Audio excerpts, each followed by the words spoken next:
اعوذ باللہ من الشیطان الرجیم بسم اللہ الرحمن الرحیم۔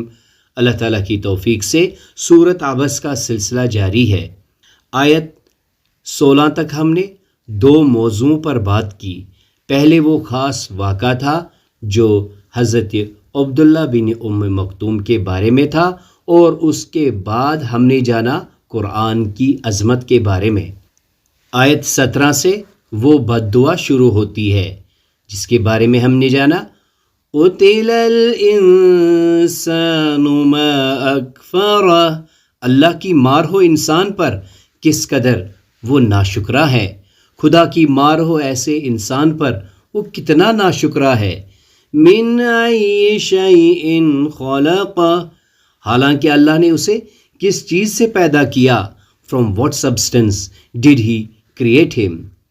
Out of what did Allah create him? اب آج من نطفہ خلقہ فقدرہ، من سے، نطفۃ ایک نطفہ، من نطفۃ ایک نطفے سے، نطفے سے، خلقہ خلقہ اس نے پیدا کیا، اسے، خلقہ اس نے پیدا کیا اسے، یعنی اللہ نے اسے پیدا کیا۔ پھر قدرہ اس نے تقدیر مقرر کی، اس کی ذمہ داری بھی طے کر دی۔ من نطفۃ خلقہ فقدرہ، اسے ایک نطفے سے پھر اندازے پر رکھا اس کو۔ من نطفۃ خلقہ فقدرہ، نطفے کی ایک بوند سے اسے پیدا کیا، پھر اس کو ایک خاص انداز بھی دیا۔ من نطفۃ خلقہ فقدرہ، پانی کی بوند سے اسے پیدا فرمایا، پھر اسے طرح طرح کے اندازوں پر رکھا۔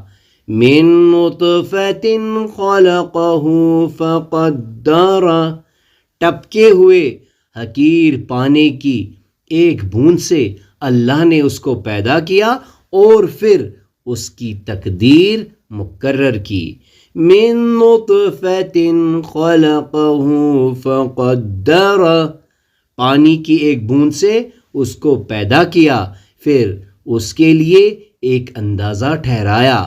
من نطفۃ خلقہ فقدرہ، اسے ایک نطفے سے پیدا کیا، پس اس کی تقدیر مقرر کی۔ من نطفۃ خلقہ فقدرہ، ایک قطرے سے اس نے اسے پیدا کیا، پس اس کا اندازہ مقرر کیا۔ من from نطفۃ a semen drop، خلقہ he created him، and قدرہ he proportioned him۔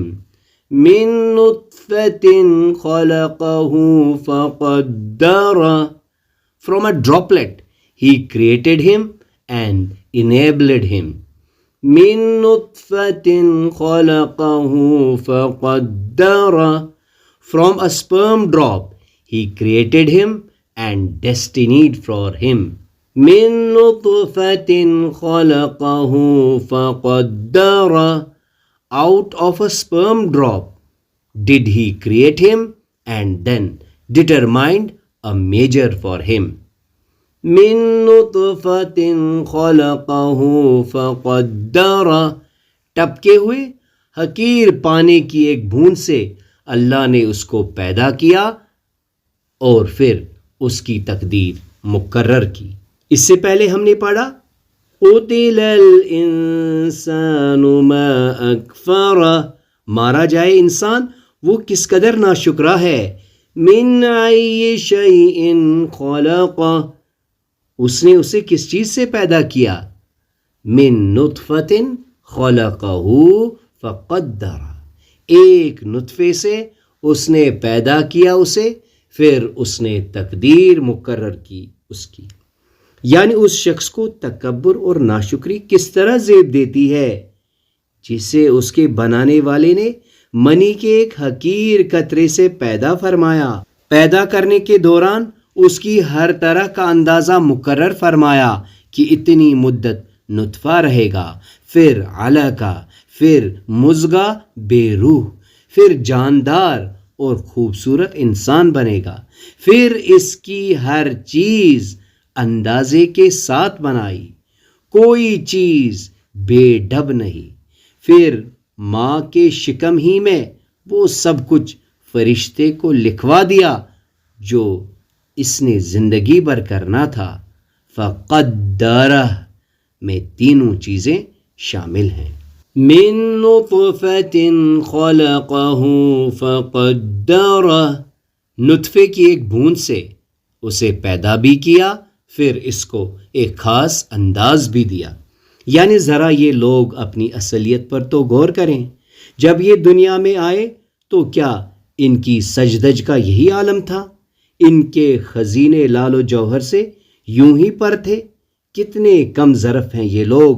کیا انہوں نے اس قطرے آب پر توجہ نہیں کی جس سے ان کا یہ پتلا تیار کیا گیا؟ شکم مادر میں ان کو کس نے پیدا کیا؟ وہ کون ہے جس نے ان کے اعضاء کی ساخت، شکل و صورت کا تعین، ان کی دماغی صلاحیتیں، ان کے مقدر کی پستی یا بلندی اور ان کی اسرت و ثروت کے بارے میں آخری فیصلہ صادر فرمایا؟ آج جب کہ ان کا طوطی بول رہا ہے، اس وقت بھی ان کی یہ مجال نہیں کہ اس الہی فیصلے میں رائے برابر رد و بدل کر سکیں۔ ایسی بے بسی اور فرعونیت کا دعویٰ پرلے درجے کی حماقت اور کوتاہ نظری ہے۔ من نطفۃ خلقہ فقدرہ، ایک قطرے سے اس نے اسے پیدا کیا، پس اس کا اندازہ مقرر کیا۔ یعنی اللہ تعالیٰ نے انسان کو پیدا کیا اور اس کا تقدیر معین کیا۔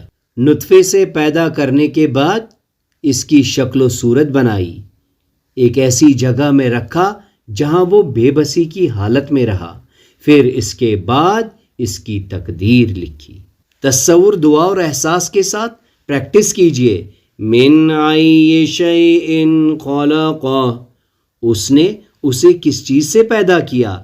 من نطفۃ خلقہ فقدرہ، ایک قطرے سے اس نے اسے پیدا کیا، پس اس کا اندازہ مقرر کیا۔